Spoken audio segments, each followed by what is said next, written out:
Welcome to all. എല്ലാവർക്കും secret P S സിയിലേക്ക് സ്വാഗതം. ഇന്ന് നമ്മൾ നോക്കാനായിട്ട് പോകുന്നത് പുതിയ SCERT ചാപ്റ്ററാണ്. 10ാം ക്ലാസ്സിലെ ജിയോഗ്രഫിയിലെ 7ാമത്തെ ചാപ്റ്ററിൻ്റെ പേര് ഇന്ത്യൻ സമ്പദ് വ്യവസ്ഥ വളർച്ചയും പരിവർത്തനവും എന്നാണ്. ഇനി 8ാമത്തെ ഒരു ചാപ്റ്ററും കൂടി ഉണ്ട്. അതോടുകൂടി നമ്മുടെ ഈ ചാപ്റ്റേഴ്സ് കംപ്ലീറ്റ് ആവും കേട്ടോ. 10ാം ക്ലാസ്സിലെ ജിയോഗ്രഫി കംപ്ലീറ്റ് ആവും. ഹിസ്റ്ററി നമ്മൾ ഓൾറെഡി എടുത്തിട്ടുണ്ട്, ഇനിയും എടുക്കാനുണ്ട് കേട്ടോ. ഓക്കെ, അപ്പോൾ നമ്മുടെ ക്ലാസ്സുകൾ ആദ്യമായിട്ട് കാണുന്ന കൂട്ടുകാരാണെന്നുണ്ടെങ്കിൽ ഒന്ന് സപ്പോർട്ട് ചെയ്യാൻ നമ്മുടെ ചാനലിൽ SCERT ക്ലാസ്സുകൾ ചെയ്യുന്നുണ്ട്. Previous question paper revision PSC യുമായി ബന്ധപ്പെട്ട് വരുന്ന എല്ലാ ചോദ്യങ്ങളും ചെയ്യുന്നുണ്ട് കേട്ടോ. പ്ലേലിസ്റ്റ് ചെക്ക് ചെയ്താൽ മതി, അതിൽ നമ്മൾ ഏതൊക്കെ വീഡിയോസാണ് ചെയ്തതെന്ന് കാണാനായിട്ട് സാധിക്കും. അപ്പോൾ നമുക്ക് ക്ലാസ്സിലേക്ക് കടന്നാലോ. 7ാമത്തെ ചാപ്റ്ററിൻ്റെ പേരെന്താണ്? ഇന്ത്യൻ സമ്പദ് വ്യവസ്ഥ വളർച്ചയും പരിവർത്തനവും. PSC പഠിക്കുന്നവരാണെന്നുണ്ടെങ്കിൽ എക്കണോമിക്സിൻ്റെ ഭാഗത്ത് നിന്ന് ഈ ഒരു ചാപ്റ്ററിൽ നിന്ന് നന്നായി ചോദ്യങ്ങൾ ചോദിക്കാം കേട്ടോ. കാരണം നമ്മൾ ഈ സൂചികകളൊക്കെ ഇങ്ങനെ നമ്മൾ ഇഗ്നോർ ചെയ്ത് പോകുന്ന കുറച്ച് സംഭവങ്ങളാണ് അല്ലേ. പക്ഷേ കഴിഞ്ഞ എക്സാമിനൊക്കെ ഇപ്പോൾ അടുത്ത് നടന്ന എക്സാമിനൊക്കെ ഇതിൽ നിന്ന് ചോദ്യങ്ങൾ വന്നിട്ടുണ്ട് കേട്ടോ. അപ്പോൾ ക്ലാസ്സിലേക്ക് കിടക്കാം. ഉൽപാദനം, വിതരണം, ഉപഭോഗം എന്നിവയെ കേന്ദ്രീകരിച്ചാണ് പ്രധാനമായും സാമ്പത്തിക പ്രവർത്തനങ്ങൾ നടക്കുന്നതെന്ന് മുൻ ക്ലാസ്സുകളിൽ മനസ്സിലാക്കിയിട്ടുണ്ടല്ലോ അല്ലേ. ഉൽപാദനം, വിതരണം, ഉപഭോഗം എന്നിവയെ കേന്ദ്രീകരിച്ചാണ് പ്രധാനമായും സാമ്പത്തിക പ്രവർത്തനങ്ങൾ നടക്കുന്നത്.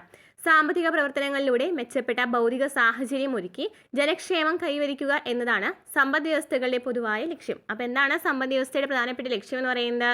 സാമ്പത്തിക പ്രവർത്തനങ്ങളിലൂടെ മെച്ചപ്പെട്ട ഭൗതിക സാഹചര്യം ഒരുക്കി ജനക്ഷേമം കൈവരിക്കുക.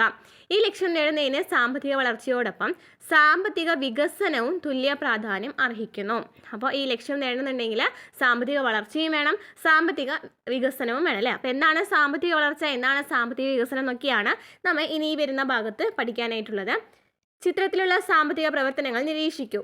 കണ്ടല്ലോ, വ്യക്തികളും സ്ഥാപനങ്ങളും സർക്കാരും സാമ്പത്തിക പ്രവർത്തനങ്ങളിൽ ഏർപ്പെടുന്നതിൻ്റെ ലക്ഷ്യങ്ങൾ എന്തൊക്കെയാണ് ഈ സാമ്പത്തിക പ്രവർത്തനങ്ങളിൽ ഏർപ്പെടുന്നത് കൊണ്ടുള്ള ലക്ഷ്യങ്ങൾ എന്ന് പറയുന്നത്? എന്തൊക്കെയാണ്?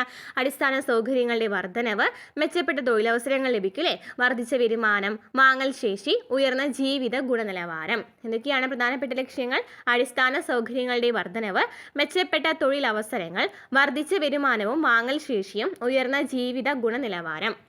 വ്യത്യസ്ത സാമ്പത്തിക പ്രവർത്തനങ്ങളിലൂടെ മെച്ചപ്പെട്ട ജീവിത സൗകര്യം ഒരുക്കാനാണ് എല്ലാ സമ്പദ് വ്യവസ്ഥകളും ലക്ഷ്യമിടുന്നത് അല്ലേ. മെച്ചപ്പെട്ട ജീവിത സൗകര്യം ലഭിക്കണമെന്നുണ്ടെങ്കിൽ എന്താണ്? സാമ്പത്തിക പ്രവർത്തനങ്ങൾ നടക്കണം അല്ലേ. അങ്ങനെ സാമ്പത്തിക പ്രവർത്തനങ്ങൾ നടത്തുന്നതിലൂടെ സമ്പദ് വ്യവസ്ഥയിൽ ഗുണപരവും ഗുണപരവുമായ മാറ്റങ്ങൾ ഉണ്ടാകും. ഗുണപരമായ മാറ്റം സാമ്പത്തിക വളർച്ചയെയും ഗുണപരമായ മാറ്റം സാമ്പത്തിക വികസനത്തെയുമാണ് സൂചിപ്പിക്കുന്നത്. ഗുണപരമായ മാറ്റം എന്ന് വെച്ചാൽ ക്വാണ്ടിറ്റേറ്റീവ് ആണ്, അത് സാമ്പത്തിക വളർച്ചയാണ് അല്ലേ. ഇനി ഗുണപരമായിട്ടുള്ള മാറ്റം എന്ന് വെച്ചാൽ എന്താണ്? സാമ്പത്തിക വികസനമാണ് സൂചിപ്പിക്കേണ്ടത്. അപ്പം എന്താണ് സാമ്പത്തിക വളർച്ച എന്ന് പറയുന്നത്? ഒരു സമ്പദ് വ്യവസ്ഥയിലെ കാർഷിക, വ്യാവസായിക, സേവന മേഖലകളിലെ പ്രവർത്തനങ്ങളുടെ ഫലമായാണ് സാധനങ്ങളും സേവനങ്ങളും ഉൽപ്പാദിപ്പിക്കപ്പെടുന്നത്. ഇത് 9ാം ക്ലാസ്സിലെ SCERTയിൽ നമ്മൾ പറഞ്ഞിട്ടുണ്ടായിരുന്ന കാര്യങ്ങളാണ് അല്ലേ. സാമ്പത്തിക വളർച്ച, സാമ്പത്തിക വികസനമൊക്കെ നമ്മൾ ക്ലാസ് എടുത്തിട്ടുണ്ടായിരുന്നില്ലേ. അപ്പോൾ അതും അതിനേക്കാൾ കുറച്ചുകൂടി ഡീറ്റെയിൽ ആയിട്ടുള്ള ക്ലാസ്സാണ് ഈ 10ാം ക്ലാസ്സിൽ കൊടുത്തിരിക്കുന്നത് കേട്ടോ. അപ്പോൾ ഒരു സമ്പദ് വ്യവസ്ഥയിലെ കാർഷിക, വ്യാവസായിക, സേവന മേഖലകളിലെ പ്രവർത്തനങ്ങളുടെ ഫലമായാണ് സാധനങ്ങളും സേവനങ്ങളും ഉൽപ്പാദിപ്പിക്കപ്പെടുന്നത്. സാധനങ്ങളുടെയും സേവനങ്ങളുടെയും ഉൽപ്പാദനം വർദ്ധിക്കുമ്പോൾ ദേശീയ വരുമാനം വർദ്ധിക്കും അല്ലേ. സാധനങ്ങളുടെയും സേവനങ്ങളുടെയും ഉൽപ്പാദനം വർദ്ധിച്ചാൽ എന്ത് സംഭവിക്കും? ദേശീയ വരുമാനവും വർദ്ധിക്കും. അപ്പോൾ ദേശീയ വരുമാനം എന്താണെന്നൊക്കെ പറഞ്ഞു വരുന്നുണ്ട്. ഒരു രാജ്യത്തിൻ്റെ ആഭ്യന്തര പ്രദേശത്ത് ഒരു വർഷം ഉൽപ്പാദിപ്പിക്കുന്ന എല്ലാ സാധനങ്ങളുടെയും സേവനങ്ങളുടെയും പണമൂല്യമാണ് മൊത്തം ആഭ്യന്തര ഉൽപ്പാദനം എന്ന് പറയുന്നത്. അപ്പോൾ എന്താണ് മൊത്തം ആഭ്യന്തര ഉൽപ്പാദനം എന്ന് വെച്ചാൽ? ഒരു രാജ്യത്തിൻ്റെ ആഭ്യന്തര പ്രദേശത്ത് ഒരു വർഷം ഉൽപ്പാദിപ്പിക്കുന്ന എല്ലാ സാധനങ്ങളുടെയും സേവനങ്ങളുടെയും പണമൂല്യമാണ് മൊത്തം ആഭ്യന്തര ഉൽപ്പാദനം. ഇവിടെ നോക്കി നോക്കിയേ, GDPയിൽ വന്ന മാറ്റങ്ങൾ കാണിക്കുന്നുണ്ട് അല്ലേ. 2012 മുതൽ 2024 വരെ നോക്കുകയാണെന്നുണ്ടെങ്കിൽ വർദ്ധിച്ചു വരികയാണ് അല്ലേ.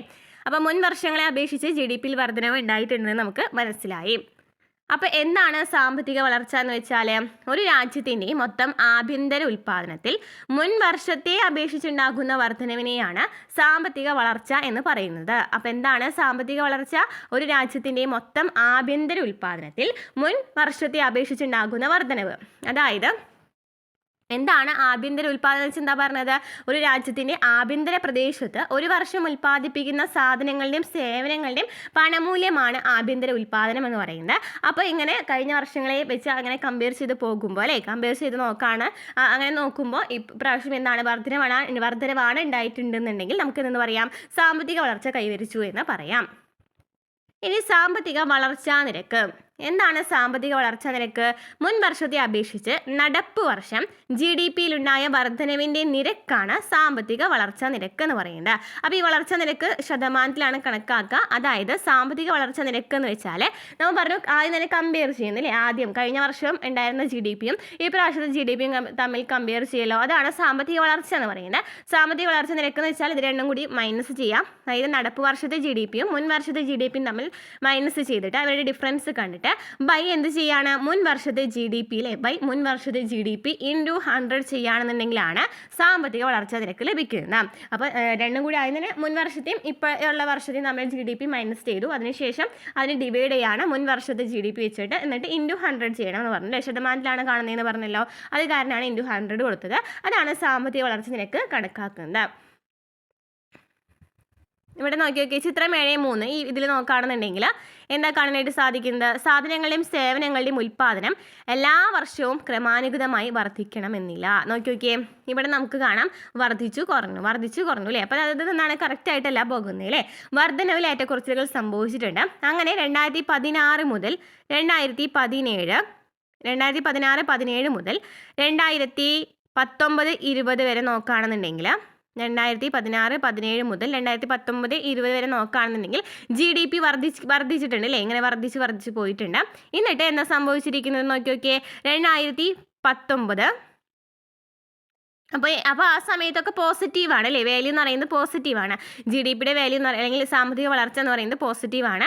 ഇനി 2019-20 മുതൽ 2020-21 വരെ 2020-21 വരെ നോക്കുകയാണെങ്കിൽ രണ്ടെണ്ണം തമ്മിൽ കമ്പയർ ചെയ്ത് നോക്കുകയാണെങ്കിൽ നോക്കി നോക്കിയേ എന്താണ് സംഭവിച്ചിരിക്കുന്നത് നോക്കി നോക്കിയേ, 21 വരെ GDP-യും വളർച്ചാ നിരക്കും കുറഞ്ഞ് സാമ്പത്തിക വളർച്ച നെഗറ്റീവ് ആയിട്ടുണ്ട് അല്ലേ. ഇവിടെ 3.9 ഉണ്ട്, പിന്നെ ചെറുതായിട്ടൊരു കുറവ് കാണിക്കുന്നില്ല ഇവിടെ. അപ്പോൾ അങ്ങനെ വ്യത്യാസം വന്നിട്ടുണ്ടെന്നാണ് പറയുന്നത്. ഇനി വളർച്ചാ നിരക്ക് 0-ന് മുകളിലാണെന്നുണ്ടെങ്കിൽ പോസിറ്റീവ് വളർച്ചയാണ്. 0-ന് മുകളിലാണെന്നുണ്ടെങ്കിൽ സാമ്പത്തിക വളർച്ചാ നിരക്കാണ് പറയുന്നത് കേട്ടോ, വളർച്ചാ നിരക്കാണ് പറയുന്നത്.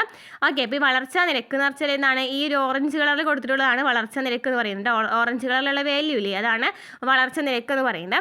അപ്പം ഈ വളർച്ചാ നിരക്ക് 0-ന് മുകളിലാണെന്നുണ്ടെങ്കിൽ പോസിറ്റീവ് വളർച്ച എന്ന് പറയും. താഴെയാണെന്നുണ്ടെങ്കിൽ നെഗറ്റീവ് വളർച്ച എന്നാണ് പറയുക. പോസിറ്റീവ് എന്ന് വെച്ചാൽ എന്താണ്, ഇതിന് മുകളിലാവണം അല്ലേ.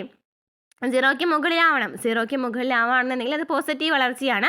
0-ക്ക് താഴെ ആവുകയാണെന്നുണ്ടെങ്കിൽ അതെന്താണ്, നെഗറ്റീവ് വളർച്ചയാണെന്നും പറയുന്നു. ഓക്കെ, പിന്നെ 2020-21 മുതൽ 2021-22 ഇത് രണ്ടും കൂടി കമ്പയർ ചെയ്യുകയാണെന്നുണ്ടെങ്കിൽ കൂടിയതായിട്ട് മനസ്സിലാക്കുന്നുണ്ടല്ലേ, വളർച്ച നിരക്ക് കൂടിയതായിട്ട് മനസ്സിലാക്കാനായിട്ട് സാധിക്കുന്നുണ്ട്.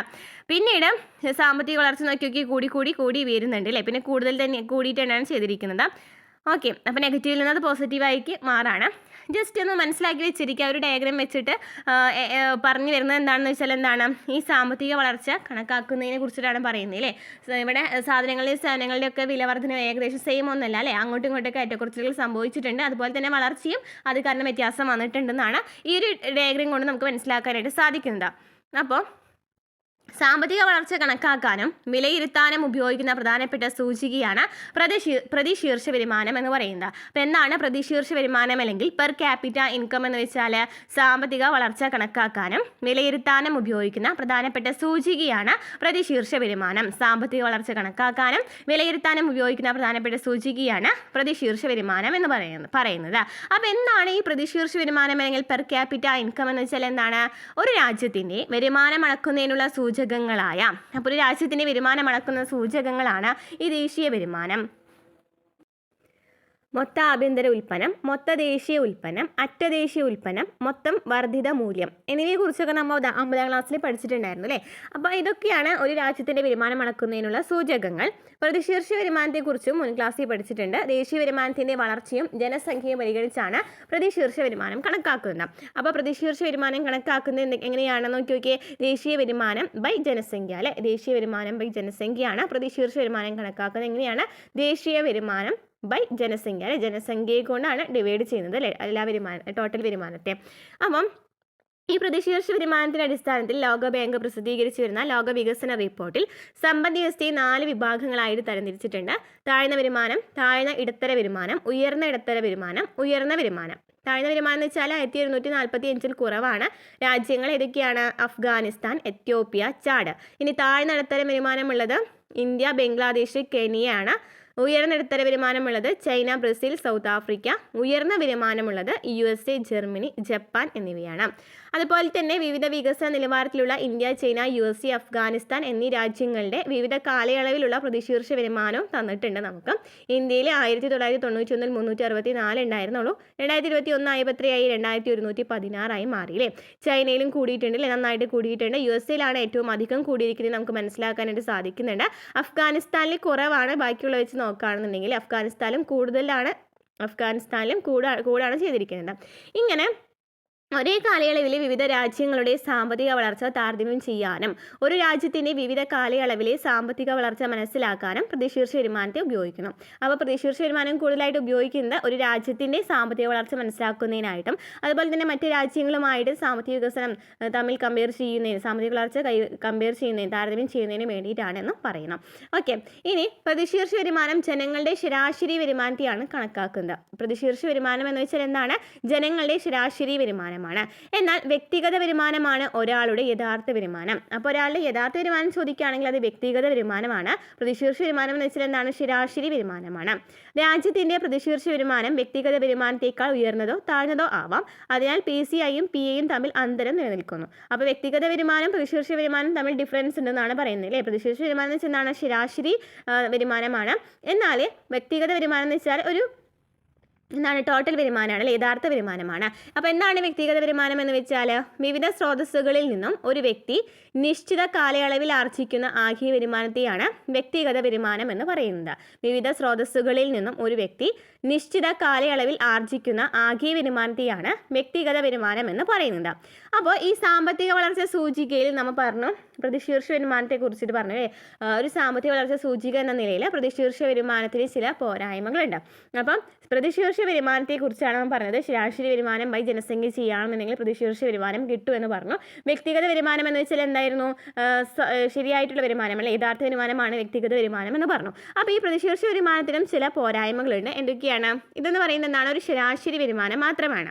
സമ്പത്തിൻ്റെ വിതരണവും അസമത്വവും സംബന്ധിച്ച വിവരങ്ങൾ പ്രതിശീർഷ വരുമാനത്തിൽ പ്രതിഫലിക്കുന്നില്ല. പ്രതിശീർഷ വരുമാനത്തിൽ ഇവിടെ വിതരണം കറക്റ്റായിട്ട് നടന്നിട്ടുണ്ടോയെന്നോ അല്ലെങ്കിൽ അതിലുണ്ടാകുന്ന അസമത്വമൊന്നും കാണിക്കുന്നില്ല അല്ലേ. പ്രതിശീർഷ വരുമാനം ദേശീയ വരുമാനത്തെ ആശ്രയിച്ച് കണക്കാക്കുന്നതിനാൽ ദേശീയ വരുമാനം കണക്കാക്കുന്നതിനുള്ള പരിമിതികൾ പ്രതിശീർഷ വരുമാനത്തെയും ബാധിക്കുന്നുണ്ട്. അപ്പോൾ പ്രതിശീർഷ വരുമാനം കൂടുതലായിട്ട് ദേശീയ വരുമാനത്തെയാണ് ആശ്രയിച്ച് നിൽക്കുന്നത് അല്ലേ.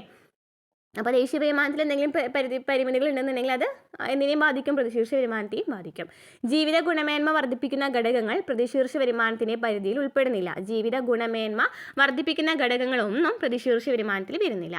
സമ്പദ്വ്യവസ്ഥയിൽ സാധനങ്ങളുടെയും സേവനങ്ങളുടെയും ഉൽപ്പാദനം വർദ്ധിക്കുമ്പോൾ GDP, PCI എന്നിവ വർദ്ധിക്കുമെങ്കിലും വ്യക്തിഗത വരുമാനം എല്ലാവരിലും ഒരുപോലെയല്ല വർദ്ധിക്കുന്നത്. അത് സാമ്പത്തിക അസമത്വങ്ങൾക്ക് കാരണമാകുന്നു.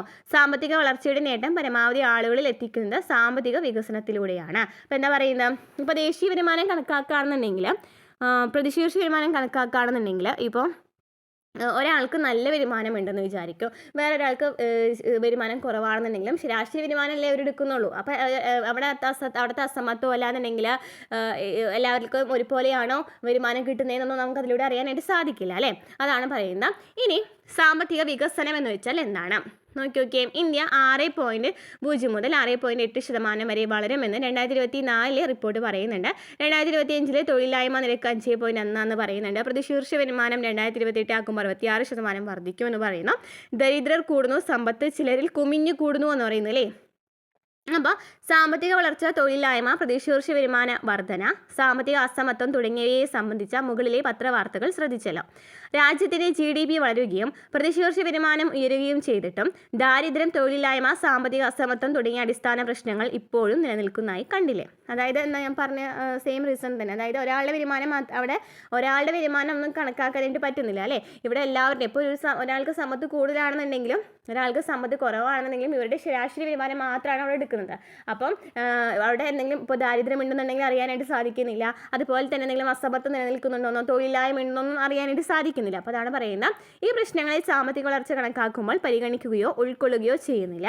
അതിനാൽ ജനങ്ങളുടെ ജീവിത ഗുണനിലവാരത്തിലും ക്ഷേമത്തിലും മാറ്റമുണ്ടാക്കുന്ന ഘടകങ്ങളെ കൂടി പരിഗണിക്കേണ്ടതല്ലേ. അപ്പോൾ ഒരു ജീവിത ഗുണനിലവാരം ഉയരണമെന്നുണ്ടെങ്കിൽ എന്തൊക്കെയാണ് ശ്രദ്ധിക്കേണ്ടത്? എന്തൊക്കെ ജീവിത സാഹചര്യങ്ങൾ കൂടി എല്ലാവർക്കും ലഭ്യമാകണം? വിദ്യാഭ്യാസ സൗകര്യങ്ങൾ, പോഷകാഹാര ലഭ്യത, ഗതാഗത സൗകര്യം എന്നിവ. മുകളിൽ പറഞ്ഞ ജീവിത സാഹചര്യങ്ങൾ മെച്ചപ്പെട്ട നിലയിൽ എല്ലാവർക്കും ലഭിക്കുമ്പോഴാണ് ജനങ്ങളുടെ ജീവിത നിലവാരം ഉയരുന്നത് അല്ലേ. എല്ലാവർക്കും ഒരുപോലെ തന്നെ വിദ്യാഭ്യാസ സൗകര്യങ്ങളും പോഷകാഹാര ലഭ്യതയും ഗതാഗത സൗകര്യമൊക്കെ ലഭിക്കണം. ഒരാൾക്ക് മാത്രം വർദ്ധിക്കുകയാണെന്നുണ്ടെങ്കിൽ അവിടെ എന്താണ് സംഭവിച്ചു? അസമത്വം സംഭവിച്ചില്ലേ. പക്ഷേ ഇത് നമുക്ക് പ്രതിശീർഷ വരുമാനം കണക്കാക്കുമ്പോൾ കിട്ടുന്നില്ല എന്നും പറയുന്നു അല്ലേ. ഉൽപാദനത്തിലും വരുമാനത്തിലുമുള്ള വർധനവിൻ്റെ പ്രയോജനം രാജ്യത്തെ എല്ലാവർക്കും ലഭിക്കുമ്പോഴാണ് രാജ്യം സാമ്പത്തിക വികസനം കൈവരിക്കുന്നത്. സാമ്പത്തിക വളർച്ചയ്ക്കൊപ്പം ജനങ്ങളുടെ ജീവിത ഗുണനിലവാരത്തിലുണ്ടാകുന്ന മെച്ചപ്പെടലിനെ സാമ്പത്തിക വികസനം എന്ന് പറയുന്നു. അപ്പോൾ സാമ്പത്തിക വികസനം എന്ന് വെച്ചാൽ ജീവിത ഗുണനിലവാരം കൂടി നോക്കണം അല്ലേ. അതാണ് പറയുന്നത്. സാമ്പത്തിക വളർച്ചയ്ക്കൊപ്പം എന്നും കൂടെ നോക്കണം, ജീവിത ഗുണനിലവാരത്തിലുണ്ടാകുന്ന മെച്ചപ്പെടൽ നോക്കണം. അതിനെയാണ് സാമ്പത്തിക വികസനം എന്ന് പറയുന്നത്. ഇനി ടൊഡാരോ ആൻഡ് സ്മിത്ത് എന്താ പറഞ്ഞു നോക്കാം. വരുമാനം, വിദ്യാഭ്യാസം, അടിസ്ഥാന സൗകര്യങ്ങൾ എന്നിവയുടെ വളർച്ചയിലൂടെ ജനങ്ങളുടെ ജീവിത നിലവാരവും സാമ്പത്തിക ക്ഷേമവും മെച്ചപ്പെടുത്തുന്ന പ്രക്രിയയാണ് സാമ്പത്തിക വികസനം എന്ന് പറയുന്നത്. അപ്പോൾ എന്താ പറഞ്ഞത്? ടൊഡാരയും സ്മിത്തും കൂടി എന്താ പറഞ്ഞു വെച്ചിട്ടുള്ളത്? വരുമാനം, വിദ്യാഭ്യാസം, അടിസ്ഥാന സൗകര്യങ്ങൾ എന്നിവയുടെ വളർച്ചയിലൂടെ ജനങ്ങളുടെ ജീവിത നിലവാരം സാമ്പത്തിക ക്ഷേമവും മെച്ചപ്പെടുത്തുന്ന പ്രക്രിയയാണ് സാമ്പത്തിക വികസനം എന്ന് പറയുന്നത്. ഓക്കെ, അപ്പോൾ സാമ്പത്തിക വികസനത്തെക്കുറിച്ച് സാമ്പത്തിക വിദഗ്ധരായ Michael P Todaro, Stephen C Smith എന്നിവർ സാമ്പത്തിക വികസനം എന്ന് പറയുന്ന പുസ്തകത്തിലാണ് ഇങ്ങനൊരു നിർവചനം കൊടുത്തിട്ടുള്ളത്. സാമ്പത്തിക വികസനം എന്നത് ഒരേ സമയം സാമ്പത്തികവും സാമൂഹികവുമായ മാറ്റം മാത്രമല്ല ജനങ്ങളുടെ ക്ഷേമവുമായി ബന്ധപ്പെട്ടതാണെന്നാണ് പറയുന്നത്. ജനങ്ങളുടെ ക്ഷേമവുമായി ബന്ധപ്പെട്ട കാര്യങ്ങളാണ് എന്നും പറയുന്നു. ഇനി എന്തൊക്കെയാണ് സാമ്പത്തിക വികസന സൂചികകൾ? നമുക്ക് എപ്പോഴും PSC പഠിക്കുന്നവർക്കറിയാം, ഈ വികസന സൂചികകളൊക്കെ എപ്പോഴും ചോദിക്കുന്നതാണ് അല്ലേ. ഓരോ വർഷത്തെയും നിരക്ക് ചോദിക്കാറുണ്ട്. അപ്പോൾ വികസനത്തെക്കുറിച്ച് സമീപനത്തിലുണ്ടാകുന്ന മാറ്റങ്ങൾക്കനുസരിച്ച് വികസന സൂചികകളിൽ മാറ്റം സംഭവിക്കാം. അതിലൊന്നാണ് മാനവ വികസന സൂചിക അല്ലെങ്കിൽ ഹ്യൂമൻ ഡെവലപ്മെൻറ്റ് ഇൻഡെക്സ് HDI. സാമ്പത്തിക വികസനം അളക്കുന്നതിന് മാനവ വികസനത്തെ അടിസ്ഥാനമാക്കി ഐക്യരാഷ്ട്രസമിതി വികസിപ്പിച്ചെടുത്ത സൂചികയാണ് മാനവ വികസന സൂചിക. ഈ മാനവ വികസന സൂചിക തയ്യാറാക്കുന്നത് 3 ഘടകങ്ങളെ അടിസ്ഥാനമാക്കിയാണ്. ഓക്കെ, അപ്പോൾ മാനവ വികസന സൂചിക തയ്യാറാക്കുന്നത് എന്താണ് നോക്കി. ഈ ഒരു ക്വസ്റ്റ്യൻ ഏതോ ഒരു സൂചിക അതുപോലെ തന്നെ ഈ അടുത്ത് നടന്ന എക്സാമിന് ചോദിച്ചിട്ടുണ്ടായിരുന്നു കേട്ടോ. അപ്പോൾ ഏതൊക്കെയാണ് ഘടകങ്ങൾ എന്ന് ചോദിച്ചിട്ടുണ്ടായിരുന്നു.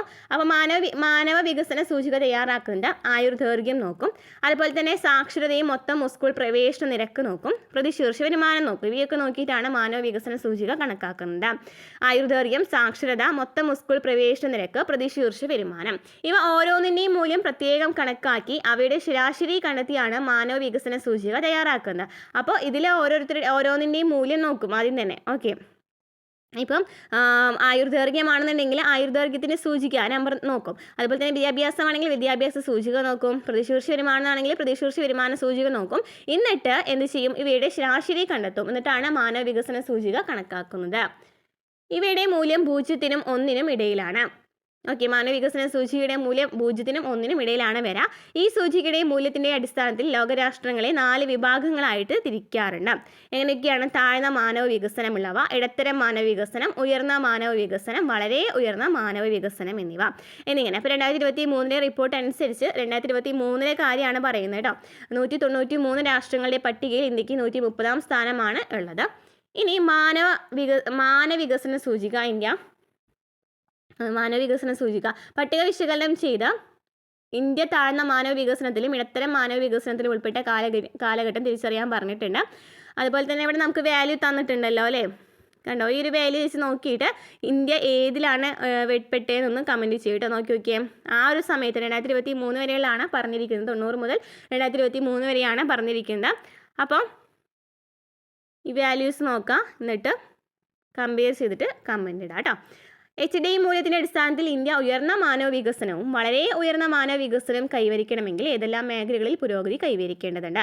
അപ്പോൾ മാനവ വികസനവും ഉയർന്ന മാനവ വികസനം അതുപോലെ തന്നെ വളരെ ഉയർന്ന മാനവ വികസനവും ഇന്ത്യക്ക് വേണമെന്നുണ്ടെങ്കിൽ ഇന്ത്യ ഏതൊക്കെ ഭാഗത്താണ് പുരോഗതി കൈവരിക്കേണ്ടതെന്നാണ് ചോദിച്ചിരിക്കുന്നത് അല്ലേ.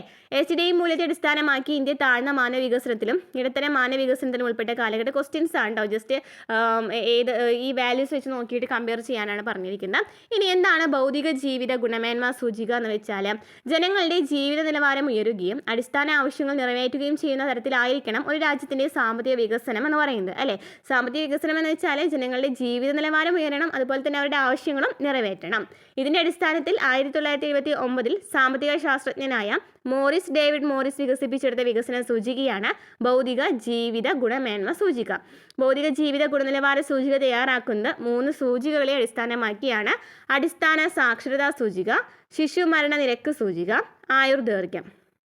അപ്പം ഭൗതിക ജീവിത ഗുണമേന്മ സൂചിക തയ്യാറാക്കുന്നത് എന്തിനെ അടിസ്ഥാനമാക്കിയാണ്? അടിസ്ഥാന സാക്ഷരതാ സൂചിക, ശിശു മരണ നിരക്ക് സൂചിക, ആയുർദൈർഘ്യം എന്നിവ. ആയുർദൈർഘ്യം കണക്കാക്കുന്നത് എങ്ങനെയാണ്? ഒരു മനുഷ്യൻ ശരാശരി എത്ര വർഷം ജീവിച്ചിരിക്കുന്നു എന്നതിൻ്റെ അടിസ്ഥാനത്തിലാണ് ആയുർദൈർഘ്യം കണക്കാക്കുന്നത്. ആയുർദൈർഘ്യം കണക്കാക്കുന്നത് എങ്ങനെയാണ്? ഒരു മനുഷ്യൻ ശരാശരി എത്ര വർഷം ജീവിച്ചിരിക്കുന്നു എന്നതിൻ്റെ അടിസ്ഥാനത്തിലാണ് ആയുർദൈർഘ്യം കണക്കാക്കുന്നത്. ശിശു മരണ നിരക്ക് എന്നത് 1000 സജീവ ജനനങ്ങളിൽ 1 വയസ്സ് തികയുന്നതിന് മുമ്പ് മരണപ്പെടുന്ന കുഞ്ഞുങ്ങളുടെ എണ്ണത്തെയാണ് സൂചിപ്പിക്കുന്നത്. ശിശു മരണ നിരക്ക് എന്ന് വെച്ചാൽ എന്താണ്? 1000 ജനനനിരക്ക് നോക്കുകയാണെന്നുണ്ടെങ്കിൽ അതിൽ ഒരു കുഞ്ഞ് 1 വയസ്സ് തികയുന്നതിന് മുമ്പ് മരണപ്പെടുന്ന കുഞ്ഞുങ്ങളുടെ എണ്ണം ഉണ്ടല്ലോ, അതാണ് ശിശു മരണ നിരക്കിൽ നോക്കുന്നത്. അടിസ്ഥാന സാക്ഷരത എന്ന് വെച്ചാൽ എന്താണ്? എഴുതാനും വായിക്കാനും കഴിയുന്ന ജനസംഖ്യയുടെ ശതമാനമാണ്. ഓക്കെ, അപ്പോൾ നമ്മൾ എങ്ങനെയാണ് ഭൗതിക ജീവിത ഗുണനിലവാര സൂചിക കണക്കാക്കുന്നത്? അടിസ്ഥാന സാക്ഷരതാ സൂചിക പ്ലസ് ശിശു മരണ നിരക്ക് സൂചിക പ്ലസ് ആയുർദൈർഘ്യം ബൈ എത്രയാണ്? 3 എണ്ണമാണ് അല്ലേ? ബൈ 3 ചെയ്യുകയാണെന്നുണ്ടെങ്കിൽ നമുക്ക് ഭൗതിക ജീവിത ഗുണനിലവാര സൂചിക കണ്ടെത്താനായിട്ട് പറ്റും. അതായത് നമ്മൾ ഈ ബാക്കി 3 എണ്ണം പ്ലസ് ചെയ്തിട്ട് കൂട്ടിയിട്ട് ബൈ 3 ചെയ്യാം. ഭൗതിക ജീവിത ഗുണമേന്മ സൂചിക തയ്യാറാക്കുമ്പോൾ പ്രതിശീർഷ വരുമാനത്തെ പരിഗണിക്കാത്തതാണ് ഈ സൂചികയുടെ പോരായ്മ. അപ്പോൾ ഇതിനും പോരായ്മയുണ്ട്. എന്നാണ് ഇവിടെ പ്രതിശീർഷ വരുമാനം ഒന്നും കണക്കാക്കുന്നില്ല. ഇനി എന്താണ് സുസ്ഥിര വികസന ലക്ഷ്യ സൂചിക എന്ന് വെച്ചാൽ? സുസ്ഥിര വികസനത്തെക്കുറിച്ചും ഐക്യരാഷ്ട്രസഭ 2015 അംഗീകരിച്ച സുസ്ഥിര വികസന ലക്ഷ്യങ്ങളെക്കുറിച്ചും മുൻ ക്ലാസ്സിൽ പഠിച്ചിട്ടുണ്ടല്ലോ. സുസ്ഥിര വികസന ലക്ഷ്യങ്ങൾ കൈവരിക്കുന്നതിനായി രാജ്യങ്ങൾ നടത്തുന്ന പ്രവർത്തനങ്ങളെ വിലയിരുത്തുന്നത് സുസ്ഥിര വികസന ലക്ഷ്യ സൂചിക ഉപയോഗിച്ചാണ്. ഇന്ത്യയിലെ സംസ്ഥാനങ്ങളുടെയും കേന്ദ്രഭരണ പ്രദേശങ്ങളുടെയും വികസന പുരോഗതി കണക്കാക്കുന്നതിന് നീതി ആയോഗ് ഐക്യരാഷ്ട്രസഭയുമായി സഹകരിച്ച് തയ്യാറാക്കുന്ന ഒരു സമഗ്ര വികസന സൂചികയാണ് സുസ്ഥിര വികസന ലക്ഷ്യം എന്ന് പറയുന്നത്. ഓക്കെ, അപ്പോൾ എന്താണ് സുസ്ഥിര വികസന ലക്ഷ്യം എന്ന് വെച്ചാൽ? സുസ്ഥിര വികസന ലക്ഷ്യം എന്ന് വെച്ചാൽ എന്താണ്? സുസ്ഥിര വികസന ലക്ഷ്യം ഇന്ത്യ സൂചിക എന്ന് വെച്ചാൽ എന്താണ്?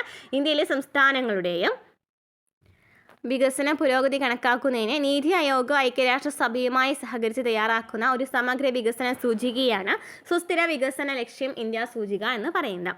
2018 ആരംഭിച്ച SDG ഇന്ത്യ സൂചിക ഇന്ത്യയിലെ സാമ്പത്തിക, സാമൂഹിക, പാരിസ്ഥിതിക മേഖലകളിലെ 17 സുസ്ഥിര വികസന ലക്ഷ്യങ്ങളെയും വിലയിരുത്തുന്നുണ്ട്. അപ്പോൾ സാമ്പത്തിക ലക്ഷ്യങ്ങൾ എന്ന് വെച്ചാൽ എന്തൊക്കെയാണെന്ന് പറയുന്നുണ്ട്? താങ്ങാനാവുന്നതും ശുദ്ധവുമായ ഊർജ്ജം, മാന്യമായ തൊഴിലും സാമ്പത്തിക വളർച്ചയും, വ്യവസായം, നവീകരണം, അടിസ്ഥാന സൗകര്യം, ഉത്തരവാദിത്ത ഉപഭോഗവും ഉൽപ്പാദനവും. ഇനി സാമൂഹിക ലക്ഷ്യങ്ങൾ എന്ന് വെച്ചാൽ എന്താണ്? ദാരിദ്ര്യ നിർമ്മാർജ്ജനം, വിശപ്പില്ലാത്ത അവസ്ഥ, നല്ല ആരോഗ്യവും ക്ഷേമവും, ഗുണമേന്മയുള്ള വിദ്യാഭ്യാസം, ലിംഗസമത്വം, ശുദ്ധമായ ജലവും പൊതുശുചിത്വവും, അസമത്വം ലഘൂകരിക്കൽ, സുസ്ഥിര നഗരങ്ങളും സമൂഹങ്ങളും, സമാധാനം, നീതി, ശക്തമായ നിയമസ്ഥാപനങ്ങൾ, സുസ്ഥിര വികസനത്തിനായി അന്താരാഷ്ട്ര ധാരണ മെച്ചപ്പെടുത്തുക.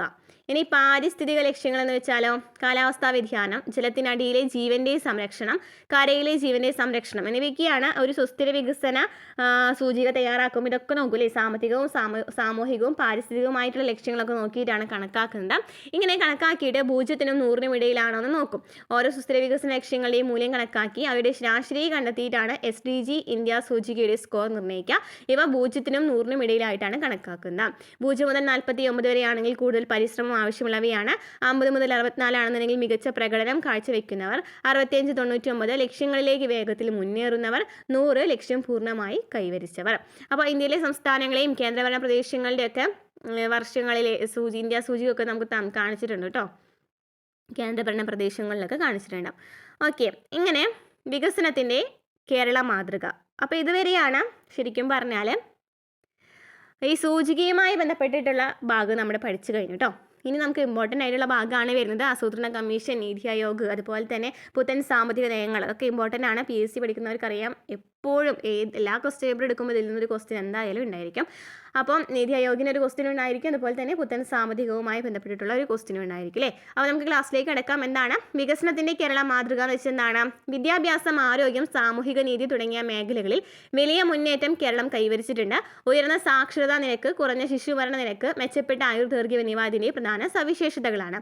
ഭൂപരിഷ്കരണം, എല്ലാവർക്കും പ്രാപ്യമായ പൊതുജനാരോഗ്യ വിദ്യാഭ്യാസ സംവിധാനങ്ങൾ, പൊതുവിതരണ സമ്പ്രദായം, സാമൂഹിക സുരക്ഷാ പദ്ധതികൾ, ജനകീയ പങ്കാളിത്തം തുടങ്ങിയവയിലൂടെയാണ് കേരളം ഈ നേട്ടങ്ങൾ കൈവരിച്ചത്. അപ്പോൾ കേരളത്തിൽ എന്താണ് വിദ്യാഭ്യാസം, ആരോഗ്യം, സാമൂഹ്യനീതി തുടങ്ങിയതിലൊക്കെ ഏറ്റവും വലിയ എന്താണ് മുന്നേറ്റം കാഴ്ചവെച്ചിട്ടുണ്ടെന്ന് പറയുന്നുണ്ട് അല്ലേ.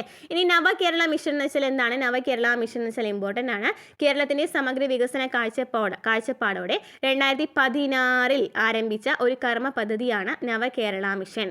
ആരോഗ്യ മേഖലയിൽ ആർദ്ര മിഷൻ, സമ്പൂർണ്ണ പാർപ്പിടം ഉറപ്പാക്കുന്ന ലൈഫ് മിഷൻ, പൊതുവിദ്യാഭ്യാസ രംഗത്ത് പുരോഗതി ലക്ഷ്യമിടുന്ന വിദ്യാകിരണം, ജലസംരക്ഷണ, മാലിന്യ സംസ്കരണം, ജൈവകൃഷി പ്രോത്സാഹനം എന്നിവ ഉൾക്കൊള്ളുന്ന ഹരിത കേരള മിഷൻ എന്നീ 4 പ്രധാന മിഷനുകൾ ഇതിൽ ഉൾപ്പെടുന്നു. അപ്പോൾ ഈ നവകേരള മിഷനിൽ വരുന്നവ എന്തൊക്കെയാണ്? ആർദ്ര മിഷൻ, ആരോഗ്യ മേഖലയിലുള്ള ആർദ്ര മിഷൻ വരുന്നുണ്ട്. പാർപ്പിടം ഉറപ്പാക്കുന്ന ലൈഫ് മിഷൻ വരുന്നുണ്ട്. അതുപോലെ പൊതുവിദ്യാഭ്യാസ രംഗത്ത് ലക്ഷ്യമിടുന്ന വിദ്യാകിരണം, അതുപോലെ ജലസംരക്ഷണ, മാലിന്യ സംസ്കരണം, ജൈവകൃഷി പ്രോത്സാഹിപ്പിക്കുന്ന ഹരിത കേരള മിഷൻ എന്നിവയുമായിട്ടല്ല ഈ മിഷനുകളെല്ലാം കൂടിയിട്ടാണ് നവകേരള മിഷൻ വന്നിട്ടുള്ളതെന്നും പറയുന്നു. ഈ 4 മേഖലകളിലെയും അടിസ്ഥാനപരമായ പ്രശ്നങ്ങൾ പരിഹരിച്ച് ജനജീവനം മെച്ചപ്പെടുത്തുക എന്നതാണ് മിഷന്റെ പ്രധാനപ്പെട്ട ലക്ഷ്യമെന്ന് പറയുന്നത്. ഈ 4 മേഖലകളിലെയും അടിസ്ഥാന പ്രശ്നങ്ങൾ നോക്കും, എന്നിട്ട് ജനജീവിതം മെച്ചപ്പെടുത്തുക അല്ലേ. നിലവിലുള്ള 4 മിഷനുകളുടെ പ്രവർത്തനങ്ങൾ ശക്തിപ്പെടുത്തുന്നതിനോടൊപ്പം കേരള പുനർനിർമ്മാണ പദ്ധതി കൂടി ഉൾപ്പെടുത്തി 2021 മുതൽ നവകേരള മിഷൻ 02 നടപ്പിലാക്കി വരുന്നു. എന്താ പറയുന്നത്? ഈ 4 മിഷനൊപ്പം തന്നെ കേരള പുനർനിർമ്മാണ പദ്ധതിയും കൂടി ഉൾപ്പെടുത്തിയിട്ട് നവകേരള 002 നടപ്പാക്കി വരുന്നുണ്ട്. പുതിയ വെല്ലുവിളികളെയും രണ്ടാം തലമുറ പ്രശ്നങ്ങളെയും അഭിമുഖീകരിച്ച് വികസനത്തിന്റെ നേട്ടങ്ങളിൽ എല്ലാ വിഭാഗം ജനങ്ങളെയും ഉൾപ്പെടുത്തി സാമ്പത്തികവും സാമൂഹികവുമായ പുരോഗതിയിലേക്ക് കേരളത്തെ നയിക്കുക എന്നതാണ് നവകേരള മിഷൻ 2 ലക്ഷ്യമെന്ന് പറയുന്നത്. ഓക്കെ, അപ്പോൾ ഇത്രയും ക്ലിയർ ആയല്ലോ. ഇനി എന്താണ് സാമ്പത്തിക ആസൂത്രണം എന്ന് വെച്ചാൽ ബ്രിട്ടീഷ് ഭരണകാലത്ത് ശിഥിലമായ ഇന്ത്യൻ സമ്പദ്ഘടനയെ കെട്ടിപ്പിടിക്കുന്നതിന് മിശ്ര സമ്പദ് വ്യവസ്ഥയാണ് നാം സ്വീകരിച്ചിട്ടുള്ളത്. ചോദിക്കാറുണ്ടല്ലേ, ഇന്ത്യയിൽ ഏത് സമ്പദ് വ്യവസ്ഥയാണ്? മിശ്ര സമ്പദ് വ്യവസ്ഥയാണുള്ളത്. പൊതുവായ ചില ലക്ഷ്യങ്ങളുടെ അടിസ്ഥാനത്തിൽ രാജ്യത്തിൻ്റെ വിഭവങ്ങൾ എങ്ങനെ വിനിയോഗിക്കണം എന്ന് വിശദമാക്കുന്ന പദ്ധതികൾക്ക് ഇന്ത്യ രൂപം നൽകി. ലഭ്യമായ വിഭവങ്ങൾ ഉപയോഗപ്പെടുത്തി സമൂഹത്തിൻ്റെ പ്രധാന സാമ്പത്തിക ലക്ഷ്യങ്ങൾ നേടാൻ നടത്തുന്ന മുന്നൊരുക്കത്തെയാണ് സാമ്പത്തിക ആസൂത്രണം എന്ന് പറയുന്നത്. അപ്പോൾ എന്താണ് സാമ്പത്തിക ആസൂത്രണം എന്ന് വെച്ചാൽ?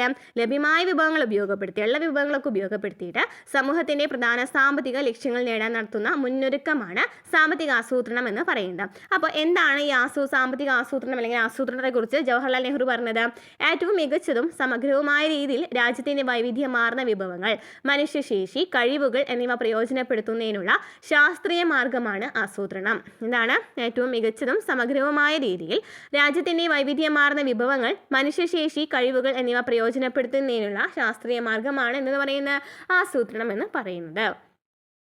ഇനി ആസൂത്രണത്തിൻ്റെ നാൾവഴികൾ. സ്വാതന്ത്ര്യം ലഭിക്കുന്നതിന് മുമ്പ് തന്നെ ആസൂത്രണ പ്രവർത്തനങ്ങൾ ഇന്ത്യയിൽ ആരംഭിച്ചിട്ടുണ്ട്. നോക്കിയോക്കെ, ദശവർഷ പദ്ധതി 1934 എം വിശ്വേശ്വരയ്യ കൊണ്ടുവന്നിട്ടുണ്ട്. 1934 ദശവർഷ പദ്ധതി കൊണ്ടുവന്നിട്ടുണ്ട്. ദേശീയ ആസൂത്രണ കമ്മിറ്റി 1938 ജവഹർലാൽ നെഹ്റുവിൻ്റെ നേതൃത്വത്തിലെ ദേശീയ ആസൂത്രണ കമ്മിറ്റി ആരാണ്? അധ്യക്ഷൻ ചോദിക്കുകയാണെങ്കിൽ ആരാണ്? നെഹ്റു ആണ് രൂപീകരിച്ചത് 1938. Bombay plan 1944 JRD Tata. പിന്നെ Gandhian plan 1944 SN Agarwal. People's plan 1945 MN Roy. ആസൂത്രണ കമ്മീഷൻ 1950 മാർച്ച് 15 നിലവിൽ വന്നു അല്ലേ. അപ്പോൾ സ്വാതന്ത്ര്യത്തിന് മുമ്പ് മുതൽ തന്നെ ഈ ആസൂത്രണത്തിലേക്കുള്ള വളർച്ചയാണ് ഇവിടെ നമുക്ക് കണ്ടത്. ദശവർഷ പദ്ധതി 1934 എം വിശ്വേശ്വരയ്യ. ദശവർഷ പദ്ധതി 1934 എം വിശ്വേശ്വരയ്യ. ദേശീയ ആസൂത്രണ committee 1938 Jawaharlal Nehru. Bombay plan 1944 JRD Tata. Gandhian plan 1944 SN Agarwal. People's plan 1945 MN Roy. ആസൂത്രണ കമ്മീഷൻ 1950. ദശവർഷ പദ്ധതി 1934 എം വിശ്വേശ്വരയ്യ. ഓക്കെ, ക്ലിയർ ആയല്ലോ. അപ്പോൾ എം വിശ്വേശ്വരയ്യയാണ് ഇന്ത്യൻ സാമ്പത്തിക ആസൂത്രണത്തിൻ്റെ പിതാവായിട്ട് കണക്കാക്കുന്നത്. ഇന്ത്യൻ സാമ്പത്തിക ആസൂത്രണത്തിൻ്റെ പിതാവായിട്ട് കണക്കാക്കുന്ന ആരെയാണ്? എം വിശ്വേശ്വരയ്യയാണ് ഇന്ത്യൻ സാമ്പത്തിക ആസൂത്രണത്തിൻ്റെ പിതാവായി കണക്കാക്കുന്നത്. ഇനി ആസൂത്രണത്തിൻ്റെ ലക്ഷ്യങ്ങൾ എന്തൊക്കെയാണ്? വളർച്ച, ആധുനികവൽക്കരണം, സ്വാശ്രയത്വം, തുല്യനീതി. വളർച്ച, ആധുനികവൽക്കരണം, സ്വാശ്രയത്വം, തുല്യനീതി. വളർച്ച എന്ന് വെച്ചാൽ എന്താണ്? ഉൽപ്പാദനത്തിൽ ഉണ്ടാകുന്ന വർധനവിനെയാണ് വളർച്ച എന്ന് പറയുന്നത്. ആധുനികവൽക്കരണം എന്ന് വെച്ചാലോ നൂതന സാങ്കേതിക വിദ്യകളെയും ആശയങ്ങളെയും ഉപയോഗിക്കുക, സാമൂഹ്യ വീക്ഷണഗതിയെ നവീകരിക്കുക. നൂതന സാങ്കേതിക വിദ്യകളെയും ആശയങ്ങളെയും ഉപയോഗിക്കുക, സാമൂഹ്യ വീക്ഷണഗതിയെ നവീകരിക്കുക. ഇനി സ്വാശ്രയത്വം വെച്ചാൽ എന്താണ്? സാമ്പത്തിക പ്രവർത്തനത്തിൽ വിദേശ ആശ്രയത്വം പരമാവധി കുറയ്ക്കുക. അതിലെ സ്വാശ്രയത്വം എന്ന് വെച്ചാൽ എന്താണ്? വിദേശാധിപത്യം നന്നായിട്ട് കുറയ്ക്കുക, വിദേശ ആശ്രയത്വം നന്നായിട്ട് കുറയ്ക്കുക. ഇനി തുല്യനീതി എന്ന് വെച്ചാലോ അടിസ്ഥാന ആവശ്യങ്ങൾ എല്ലാവർക്കും ലഭ്യമാക്കി തുല്യത ഉറപ്പുവരുത്തുക, സമ്പത്തിൻ്റെ നീതിപൂർവമായ വിതരണം സാധ്യമാക്കുക. എല്ലാവർക്കും ഒരേപോലെ തന്നെ വിതരണം ചെയ്യുന്നതിനെ കുറിച്ചിട്ടാണ് തുല്യനീതിയിൽ പറയുന്നത്. അപ്പോൾ വളർച്ച, ആധുനികവൽക്കരണം, സ്വാശ്രയത്വം, തുല്യനീതി എന്നിവ സാമ്പത്തിക ആസൂത്രണത്തിൻ്റെ പ്രധാനപ്പെട്ട ലക്ഷ്യങ്ങളാണ്. വളർച്ച, ആധുനികവൽക്കരണം, സ്വാശ്രയത്വം, തുല്യനീതി. മേൽ സൂചിപ്പിച്ച ലക്ഷ്യങ്ങൾ കൈവരിക്കുന്നതിന് വേണ്ടിയാണ് 1950 ആസൂത്രണ കമ്മീഷൻ നിലവിൽ വന്നത്. അധ്യക്ഷനാരാണ്? പ്രധാനമന്ത്രിയാണ്. പിന്നെ ആരൊക്കെ ഉണ്ടാവും? ഉപാധ്യക്ഷനുണ്ടാവും. കേന്ദ്ര ക്യാബിനറ്റ് നിശ്ചയിക്കുന്ന അംഗങ്ങളും ഉണ്ടായിരിക്കും. ഉപാധ്യക്ഷൻ, കേന്ദ്ര ക്യാബിനറ്റ് നിശ്ചയിക്കുന്ന അംഗങ്ങളും ഉണ്ടായിരിക്കും. ആസൂത്രണ പ്രക്രിയ ഇന്ത്യയിൽ നടപ്പിലാക്കിയത് 1951 മുതൽ പഞ്ചവത്സര പദ്ധതികളിലൂടെയാണ്. അപ്പം പഞ്ചവത്സര പദ്ധതികളുടെ പ്രധാനപ്പെട്ട ലക്ഷ്യങ്ങൾ എന്ന് ചോദിക്കുകയാണെങ്കിൽ ഇത് തന്നെയാണ് വരാ. വളർച്ച, ആധുനികവൽക്കരണം, സ്വാശ്രയത്വം, തുല്യനീതി എന്നിവയാണ് വരാ. ഇതിൽ അധ്യക്ഷൻ, പ്രധാനമന്ത്രിയും ഉപാധ്യക്ഷൻ, കേന്ദ്ര ക്യാബിനറ്റ് നിശ്ചയിക്കുന്ന അംഗങ്ങളൊക്കെയാണ് ഇതിലെ പ്രധാനപ്പെട്ട അംഗങ്ങൾ പറയുന്നത് അല്ലേ. അപ്പോൾ എങ്ങനെയാണ് ആസൂത്രണം നടപ്പിലാക്കിയത്? പഞ്ചവത്സര പദ്ധതികളിലൂടെയാണ്. പഞ്ചവത്സര പദ്ധതി ആരംഭിച്ചത് 1951 മുതലാണ്. ദേശീയ തലത്തിൽ 1950 സ്ഥാപിതമായ ആസൂത്രണ കമ്മീഷൻ 2014 വരെയാണ് തുടർന്നല്ലേ. 12 പഞ്ചവത്സര പദ്ധതികളാണ് ഉണ്ടായിരുന്നത്. ഇപ്പോൾ ഈ പ്രവർത്തനങ്ങൾക്ക് നേതൃത്വം നൽകുന്ന ആരാണ്? നീതി ആയോഗാണ്. അപ്പോൾ ആസൂത്രണ കമ്മീഷൻ 2014 വരെയാണ് ഉണ്ടായിരുന്നത്. ഇപ്പോൾ ആസൂത്രണ കമ്മീഷന് പകരമായിട്ട് വരുന്ന ഏതാണ്? നീതി ആയോഗാണ്. നീതി ആയോഗ് നിലവിൽ വന്നത് എന്താണ്? നീതി ആയോഗിൻ്റെ ഫുൾ ഫോം പഠിച്ചു വയ്ക്കുക. National institution for transforming India. NITI Aayog എന്ന് വെച്ചാൽ എന്താണ്? National institution for transforming India. 2015 ജനുവരി 1 ഇന്ത്യയുടെ ആസൂത്രണ കമ്മീഷന് പകരമായി നീതി ആയോഗ് നിലവിൽ വന്നു. 2015 ജനുവരി 1 ആസൂത്രണ കമ്മീഷന് പകരമായിട്ട് നീതി ആയോഗ് വന്നത്. സാമ്പത്തിക വളർച്ച, സാമൂഹിക ക്ഷേമം, അടിസ്ഥാന സൗകര്യ വികസനം എന്നിവയിലൂടെ ഇന്ത്യയെ രൂപാന്തരപ്പെടുത്തുക എന്നതാണ് നീതി ആയോഗ് ലക്ഷ്യം വെക്കുന്നത്. എന്തൊക്കെയാണ്? സാമ്പത്തിക വളർച്ച, സാമൂഹിക ക്ഷേമം, അടിസ്ഥാന സൗകര്യ വികസനം. അപ്പോൾ നീതി ആയോഗിൻ്റെ ഘടന നോക്കുകയാണെങ്കിൽ ആരൊക്കെ ഉണ്ടായിരിക്കും? അധ്യക്ഷൻ ആരായിരിക്കും? പ്രധാനമന്ത്രി തന്നെയായിരിക്കും. എല്ലാ മുഖ്യമന്ത്രിമാരും കേന്ദ്രഭരണ പ്രദേശങ്ങളിലെ ലഫ്റ്റനന്റ് ഗവർണർമാരും അംഗങ്ങളായിരിക്കും. എല്ലാ മുഖ്യമന്ത്രിമാരും ഉണ്ടായിരിക്കും. അതുപോലെ കേന്ദ്രഭരണ പ്രദേശങ്ങളിലെ ലഫ്റ്റനന്റ് ഗവർണർമാരുണ്ടായിരിക്കും. പ്രധാനമന്ത്രി നിശ്ചയിക്കുന്ന ഉപാധ്യക്ഷൻ ഉണ്ടായിരിക്കും. 2 പാർട്ടി ടൈം അംഗങ്ങളും 4 അനൗദ്യോഗിക അംഗങ്ങളും ചീഫ് എക്സിക്യൂട്ടീവ് ഓഫീസറും ഉണ്ടായിരിക്കും. 2 പാർട്ടി ടൈം അംഗങ്ങൾ, 4 അനൗദ്യോഗിക അംഗങ്ങൾ, പ്രധാനമന്ത്രി നിയമിക്കുന്ന 4 കേന്ദ്രമന്ത്രിമാർ അനൗദ്യോഗിക അംഗങ്ങളായിട്ടുണ്ടായിരിക്കും. അപ്പോൾ അനൗദ്യോഗിക അംഗങ്ങളും 4 പേര് തന്നെയാണ്. അനൗദ്യോഗിക അംഗങ്ങൾ എന്ന് പറയുന്നത് 4 പേരാണെന്ന് പറഞ്ഞു. ഈ അനൗദ്യോഗിക അംഗങ്ങൾ വെച്ചാൽ ആരാണ്? പ്രധാനമന്ത്രി നിയോഗിക്കുന്ന 4 കേന്ദ്രമന്ത്രിമാരാണ് അനൗദ്യോഗിക അംഗങ്ങളായിട്ടുണ്ടായിരിക്കുക. പിന്നെ 2 പാർട്ടി ടൈം അംഗങ്ങളുണ്ടായിരിക്കും. ഒരു ചീഫ് എക്സിക്യൂട്ടീവ് ഓഫീസറും ഉണ്ടായിരിക്കും. അപ്പോൾ നീതി ആയോഗിലെ അധ്യക്ഷൻ ആരാണ്? പ്രധാനമന്ത്രിയാണ്. പിന്നെ ആരൊക്കെയാണ് ഉണ്ടായിരിക്കുക? മുഖ്യമന്ത്രിമാരുണ്ടായിരിക്കും. കേന്ദ്രഭരണ പ്രദേശങ്ങളിലെ ലഫ്റ്റനന്റ് ഗവർണർമാരുണ്ടായിരിക്കും. പ്രധാനമന്ത്രി നിശ്ചയിക്കുന്ന ഉപാധ്യക്ഷൻ, 2 പാർട്ടി ടൈം അംഗങ്ങൾ, 4 അനൗദ്യോഗിക അംഗങ്ങൾ, ചീഫ് എക്സിക്യൂട്ടീവ് ഓഫീസർ. അനൗദ്യോഗിക അംഗങ്ങൾ എന്ന് പറയുന്നത് പ്രധാനമന്ത്രി നിയമിക്കുന്ന 4 കേന്ദ്രമന്ത്രിമാരായിരിക്കും. ഇനി നീതി ആയോഗിൻ്റെ പ്രധാനപ്പെട്ട ലക്ഷ്യങ്ങൾ എന്തൊക്കെയാണ്? ഇന്ത്യയുടെ വികസന മുൻഗണനകൾക്കും പദ്ധതികൾക്കും കാഴ്ചപ്പാട് സൃഷ്ടിക്കുക, സുസ്ഥിര വികസനവും സമഗ്രമായ വളർച്ചയും പ്രോത്സാഹിപ്പിക്കുക, നവീകരണം, സംരംഭകത്വം, തൊഴിലവസരങ്ങൾ എന്നിവയിലൂടെ സാമ്പത്തിക വളർച്ചയെ പ്രോത്സാഹിപ്പിക്കുക, ആഗോള വൈവിധ്യവും വിഭവങ്ങളും പ്രയോജനപ്പെടുത്തുന്നതിന് അന്താരാഷ്ട്ര സംഘടനകളുമായും രാജ്യങ്ങളുമായും സഹകരിക്കുക. ആഗോള വൈവിധ്യവും വിഭവങ്ങളും പ്രയോജനപ്പെടുത്തുന്നതിന് അന്താരാഷ്ട്ര സംഘടനകളുമായും രാജ്യങ്ങളുമായും സഹകരിക്കുക. തന്ത്രപരവും ദീർഘകാലവുമായ നയങ്ങളും പരിപാടികളും വികസിപ്പിക്കുകയും നടപ്പിലാക്കുകയും ചെയ്യുക. തന്ത്രപരവും ദീർഘകാലവുമായ നയങ്ങളും പരിപാടികളും വികസിപ്പിക്കുകയും നടപ്പിലാക്കുകയും ചെയ്യുക. അപ്പോൾ നീതി ആയോഗിൻ്റെ പ്രധാനപ്പെട്ട ലക്ഷ്യങ്ങളാണ്: ഇന്ത്യയുടെ വികസന മുൻഗണനകൾക്കും പദ്ധതികൾക്കും കാഴ്ചപ്പാട് സൃഷ്ടിക്കുക, സുസ്ഥിര വികസനവും സമഗ്രമായ വളർച്ചയും പ്രോത്സാഹിപ്പിക്കുക, നവീകരണം, സംരംഭകത്വം, തൊഴിലവസരങ്ങൾ എന്നിവയിലൂടെ സാമ്പത്തിക വളർച്ചയെ പ്രോത്സാഹിപ്പിക്കുക, ആഗോള വൈവിധ്യവും വിഭവങ്ങളും പ്രയോജനപ്പെടുത്തുന്നതിന് അന്താരാഷ്ട്ര സംഘടനകളുമായും രാജ്യങ്ങളുമായും സഹകരിക്കുക, തന്ത്രപരവും ദീർഘകാലവുമായ നയങ്ങളും പരിപാടികളും വികസിപ്പിക്കുകയും നടപ്പിലാക്കുകയും ചെയ്യുക. ഇന്ത്യയിൽ സാമ്പത്തിക വളർച്ച കൈവരിക്കുന്നതിൽ ആസൂത്രണം വലിയ പങ്ക് വഹിച്ചിട്ടുണ്ട്. 1950 മുതൽ 1990 വരെ സാമ്പത്തിക പ്രവർത്തനങ്ങളിൽ സർക്കാരിനെ മേൽക്കൈയും സ്വകാര്യ മേഖലയിലുള്ള നിയന്ത്രണവും കാണാൻ കഴിയും. ലൈസൻസ്, പെർമിറ്റ്, കോട്ട എന്നിവയിലൂടെയാണ് സ്വകാര്യ മേഖലയെ നിയന്ത്രിച്ചിരിക്കുന്നത്. നിയന്ത്രണങ്ങളിൽ ഇളവ് വരുത്തിക്കൊണ്ടുള്ള സാമ്പത്തിക പരിഷ്കരണങ്ങൾക്ക് തുടക്കം കുറിച്ചത് 1991 നടപ്പിലാക്കിയ സാമ്പത്തിക നയത്തിലൂടെയായിരുന്നു. അപ്പോൾ സാമ്പത്തിക വളർച്ച കൈവരിക്കുന്നതിൽ ആസൂത്രണം വലിയ പങ്ക് വഹിച്ചിട്ടുണ്ടെന്ന് പറയുന്നു. 1950 മുതൽ 90 വരെ സാമ്പത്തിക പ്രവർത്തനങ്ങളിൽ സർക്കാരിന്റെ മേൽക്കൈയും സ്വകാര്യ മേഖലയിലുള്ള നിയന്ത്രണം നമുക്ക് കാണാനായിട്ട് സാധിക്കും. എന്തൊക്കെയാണ്? ലൈസൻസ് എന്ന് വെച്ചാൽ എന്താണ്? വ്യവസായം തുടങ്ങുന്നതിനും നിലവിലുള്ളവ വികസിപ്പിക്കുന്നതിനും പുതിയ ഉൽപ്പന്നങ്ങൾ നിർമ്മിക്കുന്നതിനും സർക്കാരിൽ നിന്നുള്ള അനുമതി പത്രമാണ് ലൈസൻസ് എന്ന് പറയുന്നത്. പെർമിറ്റ് എന്ന് വെച്ചാലോ സാധനങ്ങൾ കൊണ്ടുപോകുന്നതിനും ഗതാഗതത്തിനും പ്രത്യേക പ്രവർത്തനത്തിനുള്ള അനുമതിയാണ് പെർമിറ്റ് എന്ന് പറയുന്നത്. കോട്ട എന്ന് വെച്ചാലോ ഉൽപാദനം, ഇറക്കുമതി, വിതരണം തുടങ്ങിയവയ്ക്ക് സർക്കാർ നിശ്ചയിച്ച അളവ് പരിധിയാണ് കോട്ട എന്ന് പറയുന്നത്. ഉൽപാദനം, ഇറക്കുമതി, വിതരണം തുടങ്ങിയവയ്ക്ക് സർക്കാർ നിശ്ചയിച്ചിട്ടുള്ള അളവ് പരിധിയാണ് കോട്ട എന്ന് പറയുന്നത്. ഇനി നെക്സ്റ്റ് വരുന്നത് 1991 സാമ്പത്തിക പരിഷ്കരണമാണ്. 1991 സാമ്പത്തിക പരിഷ്കരണത്തിലേക്ക് ഇന്ത്യയെ നയിച്ച സാഹചര്യങ്ങളിൽ പ്രധാനപ്പെട്ടവ തന്നിട്ടുണ്ട്. ഉയർന്ന ധനകമ്മിയും വിദേശ നാണ്യ കരുതൽ ശേഖരത്തിലുണ്ടായ കുറവും സൃഷ്ടിച്ച സാമ്പത്തിക പ്രതിസന്ധി. ഉയർന്ന ധനകമ്മിയും വിദേശ നാണ്യ കരുതൽ ശേഖരത്തിലുണ്ടായ കുറവും സൃഷ്ടിച്ച സാമ്പത്തിക പ്രതിസന്ധി. പൊതുമേഖലയുടെ കാര്യക്ഷമത കുറവ്. ലോകകമ്പാളത്തിൽ വന്ന മാറ്റം. സ്വതന്ത്ര വിപണിക്ക് അനുകൂലമായ വാദഗതികൾ. 1990 ഗൾഫ് യുദ്ധം സൃഷ്ടിച്ച സാമ്പത്തിക പ്രതിസന്ധി. വ്യവസായവൽക്കരണത്തിലൂടെയും ഉദാരവൽക്കരണത്തിലൂടെയും പൂർവേഷ്യൻ രാജ്യങ്ങൾക്കുണ്ടായ സാമ്പത്തിക വളർച്ച. ലോകബാങ്കിന്റെയും IMFന്റെയും നിബന്ധനകൾ. എന്തൊക്കെയാണ് 1991 സാമ്പത്തിക പരിഷ്കരണത്തിലേക്ക് നയിക്കുന്ന കാര്യങ്ങൾ എന്തൊക്കെയാണ്? ഉയർന്ന ധനകമ്മി, വിദേശ നാണ്യ കരുതൽ ശേഖരത്തിലുണ്ടായ കുറവ്, അതുമൂലമുണ്ടായ സാമ്പത്തിക പ്രതിസന്ധി, പൊതുമേഖലയുടെ കാര്യക്ഷമത കുറവ്, ലോകകമ്പോളത്തിൽ വന്ന മാറ്റം, 1990 ഗൾഫ് യുദ്ധം സൃഷ്ടിച്ച സാമ്പത്തിക പ്രതിസന്ധി, വ്യവസായവൽക്കരണത്തിലൂടെയും ഉദാരവൽക്കരണത്തിലൂടെയും പൂർവേഷ്യൻ രാജ്യങ്ങൾക്കുണ്ടായ സാമ്പത്തിക വളർച്ച, ലോകബാങ്കിന്റെയും IMFന്റെയും നിബന്ധനകൾ. ഇനി ഈ പരിഷ്കരണങ്ങളുടെ പ്രധാനപ്പെട്ട ലക്ഷ്യം എന്തായിരുന്നു? നമ്മൾ ഈ പുത്തൻ സാമ്പത്തിക നയങ്ങളിലേക്ക് വന്ന കാരണങ്ങൾ പറഞ്ഞു. ഇനി ഇതിന്റെ പ്രധാനപ്പെട്ട ലക്ഷ്യം എന്ന് വെച്ചാൽ എന്തൊക്കെയാണ്? ഇന്ത്യൻ സമ്പദ് വ്യവസ്ഥ ഉദാരവൽക്കരിക്കുകയും ലോക സമ്പദ് വ്യവസ്ഥയ്ക്ക് തുറന്നു കൊടുക്കുകയും ചെയ്യുക. സ്വകാര്യ മേഖലയ്ക്കുള്ള നിയന്ത്രണങ്ങൾ മാറ്റുക. വിവിധ മേഖലകളിലെ ഗവൺമെന്റ് നിയന്ത്രണങ്ങൾ കുറയ്ക്കുക. വിദേശ രാജ്യങ്ങളുമായുള്ള വ്യാപാര നിയന്ത്രണങ്ങൾ നീക്കം ചെയ്യുക. എന്നൊക്കെയാണ് പ്രധാനപ്പെട്ട ലക്ഷ്യം. ഇന്ത്യൻ സമ്പദ് വ്യവസ്ഥ ഉദാരവൽക്കരിക്കുക, ലോക സമ്പദ് വ്യവസ്ഥയ്ക്ക് തുറന്നു കൊടുക്കുക, സ്വകാര്യ മേഖലയിലുള്ള നിയന്ത്രണങ്ങൾ മാറ്റുക, അതുപോലെ തന്നെ വിവിധ മേഖലകളിൽ ഗവൺമെന്റിന്റെ നിയന്ത്രണങ്ങൾ ഉണ്ടെങ്കിൽ അത് കുറയ്ക്കുക, വിദേശ രാജ്യങ്ങളുമായിട്ടുള്ള വ്യാപാര നിയന്ത്രണങ്ങൾ നീക്കം ചെയ്യുക എന്നിവയായിരുന്നു. അതിനാൽ ഈ സാമ്പത്തിക പരിഷ്കരണങ്ങളുടെ സവിശേഷതകളെ പൊതുവെ എന്ന് വിളിക്കാം? LPG എന്ന് വിളിക്കാം അല്ലേ? ലിബറലൈസേഷൻ, പ്രൈവറ്റൈസേഷൻ, അതുപോലെ തന്നെ ഗ്ലോബലൈസേഷൻ.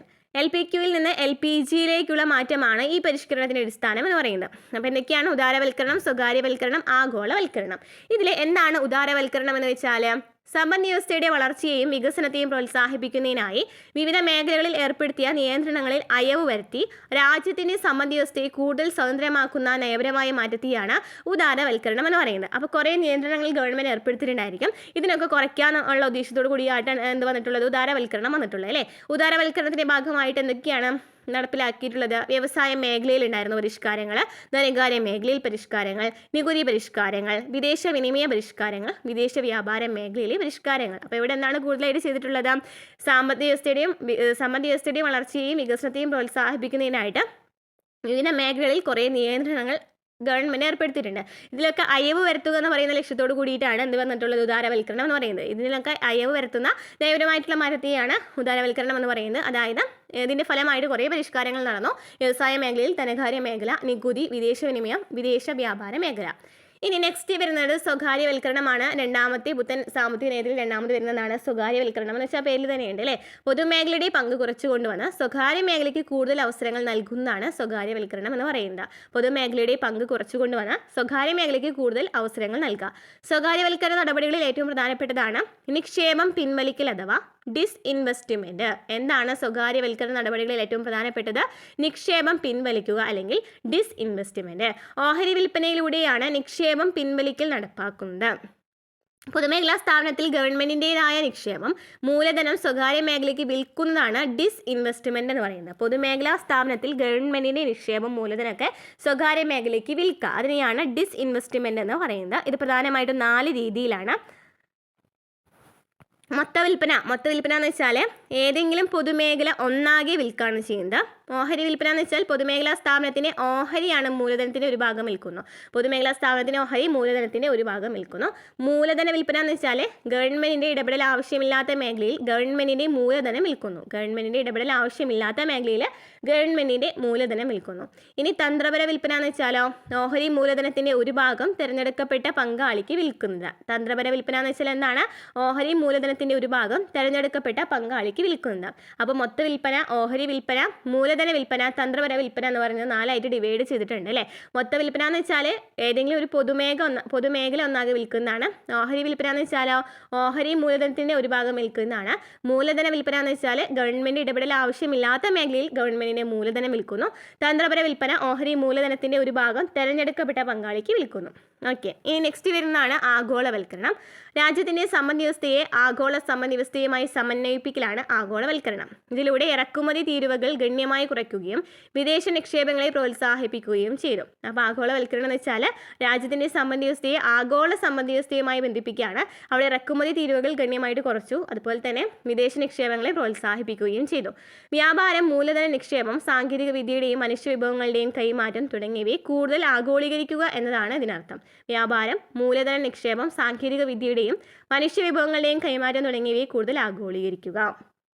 ഉദാരവൽക്കരണവും സ്വകാര്യവൽക്കരണവും സാമ്പത്തിക നയങ്ങളാണ്. ഈ നയങ്ങളുടെ അനന്തരഫലമാണ് ആഗോളവൽക്കരണം എന്ന് പറയുന്നു അല്ലേ. ആഗോളവൽക്കരണം ഒരു നയമല്ല, പ്രതിഭാസമാണെന്ന് പറഞ്ഞ ആരാണ്? അമർത്യാസനാണ്. ആഗോളവൽക്കരണം ഒരു നയമല്ല, പ്രതിഭാസമാണെന്ന് പറഞ്ഞത്.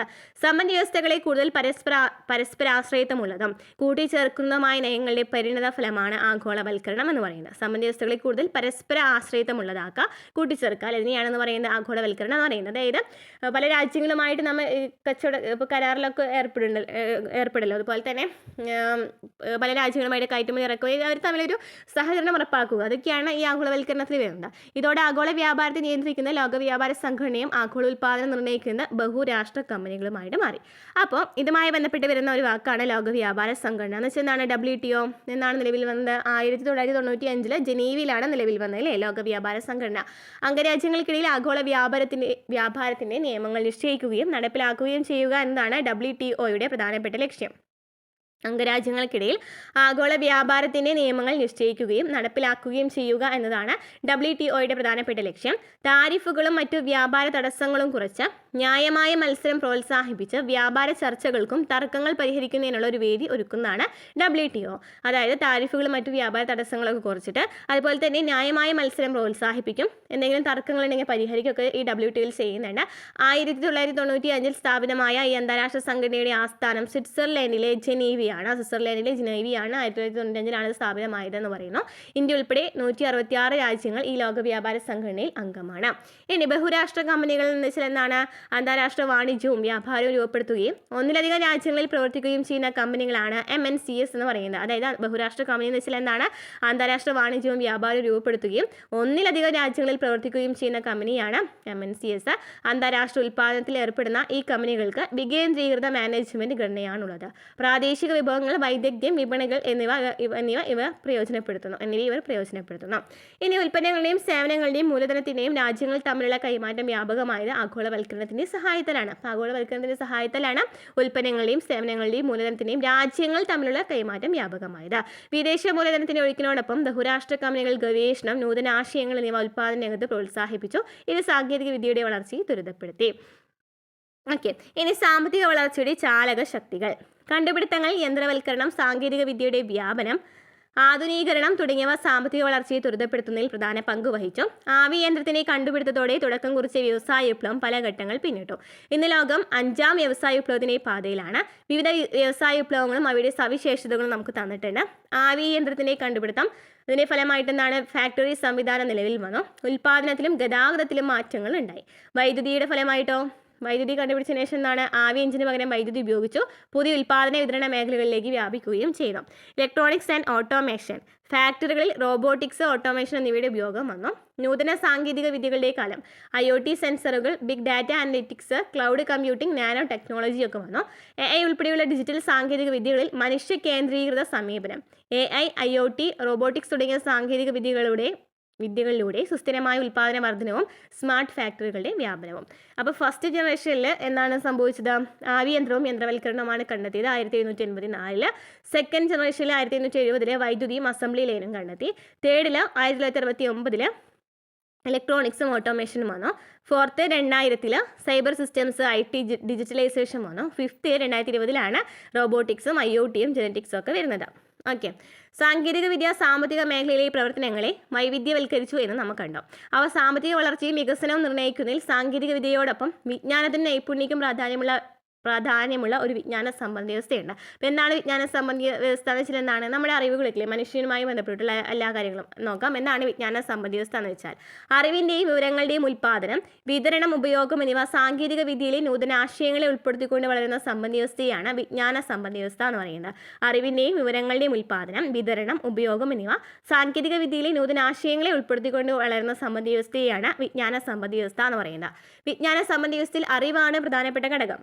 പുതിയ ആശയങ്ങൾ, ഗവേഷണങ്ങൾ, കണ്ടുപിടുത്തങ്ങൾ എന്നിവ അതാണ് ഇവിടെ പ്രാധാന്യം. എന്തൊക്കെയാണ്? പുതിയ ആശയങ്ങൾ, ഗവേഷണങ്ങൾ, കണ്ടുപിടുത്തങ്ങൾ എന്നിവയ്ക്കാണ് പ്രാധാന്യം. അറിവുകളുടെയും സാങ്കേതിക വിദ്യകളെയും ഫലപ്രദമായി ഉപയോഗിക്കാൻ കഴിവുള്ള മാനവ വിഭവശേഷിയാണ് ഈ സമ്പദ് വ്യവസ്ഥയുടെ അടിസ്ഥാനം എന്ന് പറയുന്നത്. അറിവ്, സാങ്കേതിക വിദ്യ ഫലപ്രദമായി ഉപയോഗിക്കാൻ കഴിവുള്ള മാനവ വിഭവശേഷിയാണ് ഈ സമ്പദ് വ്യവസ്ഥയുടെ അടിസ്ഥാനം എന്ന് പറയുന്നത്. അതിനാൽ തന്നെ ഗവേഷണം, നൂതന ആശയങ്ങൾ, നൈപുണ്യ വികസനം എന്നിവയെ ത്വരിതപ്പെടുത്തേണ്ടതുണ്ട്. പുതിയ ഉൽപ്പന്നങ്ങളും സേവനങ്ങളും വികസിപ്പിക്കുന്നതിനുള്ള നിരന്തരമായ ശ്രമങ്ങൾ വിജ്ഞാന സമ്പദ് വ്യവസ്ഥയുടെ സവിശേഷതയാണ്. അപ്പോൾ വിജ്ഞാന സമ്പദ് വ്യവസ്ഥയുടെ പുതിയ ലോകം ഇന്ത്യൻ സമ്പദ് വ്യവസ്ഥയിലും മാറ്റങ്ങൾ സൃഷ്ടിക്കുന്നു. വിവിധ മേഖലകളിലെ ചില ഉദാഹരണങ്ങൾ തന്നിട്ടുണ്ട്. കാർഷിക മേഖലയിലാണെന്നുണ്ടെങ്കിൽ അഗ്രിടെക്, പുതിയ സാങ്കേതിക വിദ്യകൾ ഇന്ത്യയിലെ കൃഷിയെ പരമ്പരാഗത രീതിയിൽ നിന്നും മാറ്റി കൂടുതൽ ലാഭകരവും കാര്യക്ഷമവുമായി മാറ്റുന്നു. എപ്പോൾ നനയ്ക്കണം, വളമിടണം തുടങ്ങിയ കാര്യങ്ങളൊക്കെ AI ഉപയോഗിച്ച്, അതുപോലെ തന്നെ സെൻസറുകൾ, ഡ്രോണുകൾ എന്നിവയുടെ സഹായത്തോടെയാണ് നിർവഹിക്കുന്നത്.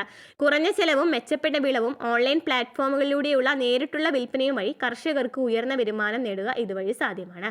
കാർഷിക മേഖലയിൽ വന്നിട്ടുള്ള മാറ്റങ്ങളാണ് പറഞ്ഞിരിക്കുന്നത്. അഗ്രിടെക് എന്ന് വെച്ചാൽ ഇപ്പോൾ നമുക്ക് പോയിട്ട് വിള എത്തിയെന്നോ അല്ലാതെ എപ്പോൾ വളം ഇടണം അല്ലെങ്കിൽ എപ്പോൾ നനയ്ക്കണം എന്നതിനെ കുറിച്ചൊന്നും നോക്കേണ്ട കാര്യമില്ല. എന്താണ്? AIയുടെയും സെൻസറിൻ്റെയും ഡ്രോണുകളുടെയും സഹായത്താൽ ഇത് ചെയ്യും. അതുപോലെ തന്നെ ഓൺലൈനിലൂടെ തന്നെ നല്ല കച്ചവടം കിട്ടും അല്ലേ. ഇനി വ്യവസായ മേഖലയാണെന്നുണ്ടെങ്കിലോ, വ്യവസായം 4.0. ഇൻഡസ്ട്രി 4.0 എന്നാൽ കമ്പ്യൂട്ടറുകളും ഓട്ടോമേഷനും ഇൻ്റർനെറ്റും ഉപയോഗിച്ച് ഫാക്ടറികളെ തമ്മിൽ ബന്ധിപ്പിക്കുകയും കൂടുതൽ കാര്യക്ഷമമാക്കുകയും ചെയ്യുന്ന നിർമ്മാണ രീതിയാണ്. എന്താണ്? കമ്പ്യൂട്ടറും ഓട്ടോമേഷനും ഇൻ്റർനെറ്റും ഉപയോഗിച്ച് ഫാക്ടറികളെ തമ്മിൽ ബന്ധിപ്പിക്കുക, കൂടുതൽ കാര്യക്ഷമമാക്കുക. ഇത് വ്യാവസായിക ഉൽപ്പാദനം വർദ്ധിപ്പിക്കാൻ ഇടയാക്കുന്നു. ഇത് നിലവാരമുള്ള ഉൽപ്പന്നങ്ങൾക്കും കുറഞ്ഞ മാലിന്യത്തിനും കാരണമാകുന്നു. ഈ മാറ്റത്തിലൂടെ ഉയർന്ന വൈവിധ്യമുള്ള ജോലികൾ സൃഷ്ടിക്കുവാനും സാമ്പത്തിക വളർച്ചയിലേക്ക് നയിക്കുവാനും കഴിയും. മേക്ക് ഇൻ ഇന്ത്യ പോലുള്ള പദ്ധതികൾ സാമ്പത്തിക വളർച്ച ലക്ഷ്യം വെച്ചിട്ടുള്ളതാണ്. ഇനി വ്യവസായ വിപ്ലവം, എജുടെക്കിൻ്റെ സവിശേഷത എന്താണ്? സാങ്കേതിക വിദ്യയെ വിദ്യാഭ്യാസത്തിൽ പ്രയോജനപ്പെടുത്തുന്ന നൂതന രീതിയാണ്. റോബോട്ടിക്സ്, AI, IoT, UIP തുടങ്ങിയവ ഉപയോഗിച്ചു. ഹെൽത്ത് ടെക് എന്ന് വെച്ചാൽ ടെലിമെഡിസിൻ, ഡിജിറ്റൽ ആരോഗ്യ പ്ലാറ്റ്ഫോമുകൾ. ഗ്രീൻ ടെക് എന്ന് വെച്ചാൽ പുനരുപയോഗ ഊർജ്ജം, ഇലക്ട്രിക് വാഹനങ്ങൾ എന്നിവയൊക്കെ. ഇനി കേരള വിജ്ഞാന സമൂഹത്തിലേക്ക്. വിജ്ഞാനാധിഷ്ഠിത സമ്പദ് വ്യവസ്ഥയുടെ വളർച്ചയ്ക്കായി കേരളത്തിൽ സാങ്കേതികവും നൂതനവുമായ പരിജ്ഞാനം നൽകാനായി digital university, KDISC, Kerala startup mission തുടങ്ങിയവ പ്രവർത്തിച്ചു വരുന്നു അല്ലേ. KDISC, Kerala startup mission, digital university ഒക്കെ പ്രവർത്തിച്ചു വരുന്നുണ്ട്. ഇതിൽ നമുക്ക് ഫസ്റ്റ് പഠിക്കാനുള്ളത് എന്താണ്? Digital university Kerala university of digital science, innovation and technology. കേരളത്തെ ഒരു ആഗോള ഡിജിറ്റൽ വിദ്യാഭ്യാസ ഗവേഷണ കേന്ദ്രമാക്കി മാറ്റുക എന്ന ലക്ഷ്യത്തോടെ 2020 സ്ഥാപിച്ചിട്ടുള്ളതാണ് ഡിജിറ്റൽ യൂണിവേഴ്സിറ്റി കേരള അല്ലേ. നിർമ്മിത ബുദ്ധി, ഡാറ്റാ സയൻസ്, സൈബർ സുരക്ഷ, ബ്ലോക്ക് ചെയിൻ തുടങ്ങിയ സാങ്കേതിക വിദ്യകളിൽ ഉയർന്ന നിലവാരമുള്ള മാനവശേഷി വളർത്തുക എന്ന് പറയുന്നതാണ് ഇതിൻ്റെ പ്രധാനപ്പെട്ട ലക്ഷ്യം. അപ്പോൾ ഡിജിറ്റൽ യൂണിവേഴ്സിറ്റി കേരള പ്രധാനപ്പെട്ട ലക്ഷ്യം എന്താണ്? നിർമ്മിത ബുദ്ധി, ഡാറ്റാ സയൻസ്, സൈബർ സുരക്ഷ, ബ്ലോക്ക് ചെയിൻ തുടങ്ങിയ സാങ്കേതിക വിദ്യകളിൽ ഉയർന്ന നിലവാരമുള്ള മാനവശേഷി വളർത്തുക. Next, Kerala development and innovation strategic council അല്ലെങ്കിൽ KDISC. കേരളത്തെ ഒരു വിജ്ഞാന സമ്പദ് വ്യവസ്ഥയായും നവീകരണത്തിന് കേന്ദ്രമായി മാറ്റുക എന്ന ലക്ഷ്യത്തോടെ 2018 രൂപീകരിച്ച സമിതിയാണ് KDISC. കേരളത്തെ ഒരു വിജ്ഞാന സമ്പദ് വ്യവസ്ഥയായും നവീകരണത്തിന് കേന്ദ്രമായി മാറ്റുക എന്ന ലക്ഷ്യത്തോടെ 2018 രൂപീകരിച്ച സമിതിയാണ് KDISC. പുതിയ സാങ്കേതിക വിദ്യകൾ, ഉൽപ്പന്നങ്ങൾ, പ്രക്രിയകൾ എന്നിവയിലെ ഗവേഷണം പ്രോത്സാഹിപ്പിക്കുക, നൈപുണ്യ വികസന പരിപാടികൾ സംഘടിപ്പിക്കുക എന്നിവയാണ് പ്രധാനപ്പെട്ട ചുമതലകൾ. അപ്പോൾ എന്തൊക്കെയാണ് KDISCൻ്റെ ചുമതലകൾ വരുന്നത്? പുതിയ സാങ്കേതിക വിദ്യകൾ, ഉൽപ്പന്നങ്ങൾ, പ്രക്രിയകൾ, എന്നിവയിലെ ഗവേഷണം പ്രോത്സാഹിപ്പിക്കുക, നൈപുണ്യ വികസന പരിപാടികൾ സംഘടിപ്പിക്കുക എന്നിവയാണ്. യുവാക്കളിൽ നൂതനത്വം വളർത്തുന്നതിനായി KDISC നടത്തുന്ന പദ്ധതിയാണ് യങ് ഇന്നൊവേറ്റേഴ്സ് പ്രോഗ്രാം. KDISCിൻ്റെ പ്രോഗ്രാമാണ് യങ് ഇന്നൊവേറ്റേഴ്സ് പ്രോഗ്രാം എന്ന് വെച്ചാൽ എന്താണ്? യുവാക്കളിൽ നൂതനത്വം വളർത്തുക. ഇത് വഴി എന്നാണ് നൂതന ആശയങ്ങളെ പ്രൊജക്റ്റുകളാക്കി മാറ്റുവാനുള്ള പിന്തുണ നൽകുന്നു. കേരളത്തെ വിജ്ഞാന സമ്പന്ന വ്യവസ്ഥയായി മാറ്റുവാനും വിദ്യാസമ്പന്നരായവർക്ക് തൊഴിൽ ലഭ്യമാക്കാനും ലക്ഷ്യമിട്ട് നടത്തുന്ന പദ്ധതിയാണ് കേരള നോളേജ് എക്കോണമി മിഷൻ എന്ന് പറയുന്നത്. അല്ലേ, വിദ്യാഭ്യാസമുള്ളവർക്ക് വേണ്ടിയിട്ട് ജോലി കൊടുക്കുക എന്ന് പറയുന്ന ലക്ഷ്യത്തോടു കൂടി കേരള നോളേജ് എക്കോണമി മിഷൻ വന്നിട്ടുണ്ടെന്ന് അറിയാമല്ലോ അല്ലേ, കുറേ പേര് രജിസ്റ്റർ ചെയ്തിട്ടുണ്ടായിരിക്കും അതിൽ. Next Kerala startup mission. കേരളത്തിലെ സ്റ്റാർട്ടപ്പ് രംഗത്തെ പ്രോത്സാഹിപ്പിക്കുന്നതിനും നൂതന ആശയങ്ങളെ സംരംഭങ്ങളാക്കി മാറ്റുന്നതിനും സംസ്ഥാനത്തെ ഒരു പ്രമുഖ കേന്ദ്രമാക്കി മാറ്റുന്നതിനും വേണ്ടി 2006 ആരംഭിച്ച നോഡൽ ഏജൻസിയാണ് കേരള സ്റ്റാർട്ടപ്പ് മിഷൻ. ഇന്നൊവേഷൻ ഹബ്ബുകൾ, ഇൻക്യുബേറ്ററുകൾ, ഫണ്ടിംഗ് പിന്തുണ, മെന്റർഷിപ്പ്, രാജ്യാന്തര എക്സ്ചേഞ്ച് പ്രോഗ്രാമുകൾ എന്നിവയിലൂടെ സ്റ്റാർട്ടപ്പുകൾക്ക് പിന്തുണ നൽകുന്നു. സമ്പദ് വ്യവസ്ഥയുടെ വളർച്ചയെയും വികസനത്തെയും നാം പാഠഭാഗത്ത് ചർച്ച ചെയ്തു. പതിറ്റാണ്ടുകളായുള്ള ആസൂത്രണവും സാമ്പത്തിക പരിഷ്കരണങ്ങളും ഇന്ത്യയുടെ സാമ്പത്തിക വികസനത്തെ വലിയ തോതിൽ സഹായിച്ചിട്ടുണ്ട്. സാമ്പത്തിക പരിഷ്കരണങ്ങളെ പരിവർത്തനത്തിന്റെ ഭാഗമായുള്ള വിജ്ഞാന സമ്പദ് വ്യവസ്ഥയുടെ ചുമതല സാധ്യതകളെ ഉപയോഗപ്പെടുത്തി വികസനാത്മകമായ ഒരു സമ്പദ് വ്യവസ്ഥയിലേക്ക് നമ്മുടെ രാജ്യത്തെ പരിവർത്തിപ്പിക്കുന്നതിൽ നിങ്ങളും പങ്കാളികളാകല്ലോ. ഓക്കെ, അപ്പോൾ ഇത്രയൊക്കെയാണ് ഈ ചാപ്റ്ററിൽ പറയുന്നത്. ഈ പ്രധാനപ്പെട്ട സൂചികകൾ പറഞ്ഞു, അതുപോലെ തന്നെ പുത്തൻ സാമ്പത്തിക നയം പറഞ്ഞു അല്ലേ. അതുപോലെ തന്നെ പിന്നെന്താ പറഞ്ഞിട്ടുണ്ടായിരുന്നത്? ഓരോ മേഖലയിലുണ്ടായ മാറ്റങ്ങൾ പറഞ്ഞു, കുറച്ച് പദ്ധതികൾ പറഞ്ഞു അല്ലേ. ഓക്കെ, അപ്പോൾ ഇത്രയൊക്കെയാണ് ക്ലാസ്സിലുള്ളത്. നെക്സ്റ്റ് ചാപ്റ്റർ, ഏറ്റവും ലാസ്റ്റത്തെ ചാപ്റ്ററാണ് സുസ്ഥിരതയിലേക്ക് എന്നുള്ളത്. അത് നമുക്ക് അടുത്ത ക്ലാസ്സിൽ എടുക്കാം കേട്ടോ. ക്ലാസ്സുകൾ ഇഷ്ടപ്പെട്ടുന്നുണ്ടെങ്കിൽ സപ്പോർട്ട് ചെയ്യാം.